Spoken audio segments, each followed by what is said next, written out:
샬롬, 좋은 아침입니다. 당신은 하나님의 자녀입니다. 이전에 겪지 못했던 상황과 환경, 그 속에서 우리는 두려움도 느끼고 당황스럽기도 하죠. 그러나 모든 것을 주님께 내어 맡겨드리고 오직 기도와 간구로 주님께 나아가 보세요. 평안과 안식 그리고 선하신 길로 인도해 주실 겁니다. 시편 34편 4절. 내가 여호와께 간구하며 내게 응답하시고 내 모든 두려움에서 나를 건지셨도다. 한 남자가 회사를 만들어 하루에 16시간씩 일했다고 합니다. 매일 새벽 6시에 출근해 밤 10시에 퇴근을 했는데요. 다행히 실적은 나쁘지 않았지만 일하는 시간은 줄어들지 않았다고 합니다. 이유는 지금처럼 일을 안 하면 당장 내일 회사가 문을 닫지 않을까 하는 걱정이 들었다고 합니다. 혹시나 회사가 망해 거리에 가족들이 나앉으면 어떻게 되나 하는 조바심 속에 두려움이란 긴장의 끈을 놓을 수 없었다고 합니다. 그런데 어느 날 짧은 글이 눈에 들어오는 겁니다. 거리에서 며칠 동안 남노한 옷차림으로 싸구려 음식을 먹어보라. 그리고 생각해보라. 이것이 정녕 당신이 가장 두려워했던 상황인가? 인생은 당신의 용기의 양에 따라 줄어들거나 늘어난다.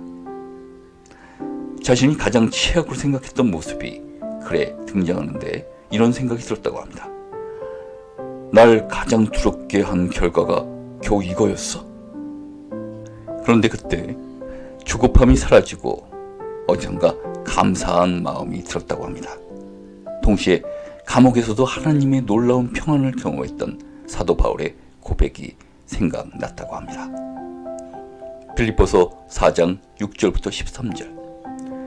아무것도 염려하지 말고 모든 일에 기도와 간구로 여러분이 필요로 하는 것을 감사한 마음으로 하나님께 말씀드리십시오. 그러면 도저히 상상도 할 수 없는 하나님의 놀라운 평안이 그리스도 예수 안에서 여러분의 마음과 생각을 지켜주실 겁니다. 나는 어떤 형편에서도 스스로 만족하는 법을 배웠습니다. 나는 가난하게 사는 법도 알고 부유하게 사는 법도 압니다. 배가 부르건 고프건 부유하게 살건 가난하게 살건 그 어떤 경우에도 스스로 만족하게 생각하는 비결을 배웠습니다. 나에게 능력 주시는 분 안에서 나는 모든 것을 할 수 있습니다. 당신이 요즘 가장 두렵게 생각하는 것은 무엇입니까? 어떤 분이 이사를 갔다고 합니다. 교회를 정하려고 하는데 예전에 교회에서 상처받았던 것이 생각나더랍니다. 새롭게 간 교회에서 상처를 받으면 어떻게 하지 하는 두려움이 들었다고 합니다. 레이몬드 조의 책 관계의 힘에선 이런 표현이 나옵니다. 살다 보면 불의에 맞서야 할 때가 있는데 싸우기가 무섭고 양보를 해야 할 때도 있는데 왠지 뺏기는 것 같아 무섭고 내가 상처를 줄 때도 있는데 용서를 비기가 무서운 거야. 무엇보다 모든 걸 주면서 사랑할 용기가 없는 거지. 당신이 생각하는 가장 최악의 상황은 무엇입니까? 더 가치 있는 것에 점프하고 싶은데 그때 따를 것 같은 리스크와 만약의 상황은 무엇입니까? 혹시 두려움 때문에 미루고 있는 것이 있습니까? 그런 부분은 누구에게나 분명히 있을 수 있습니다.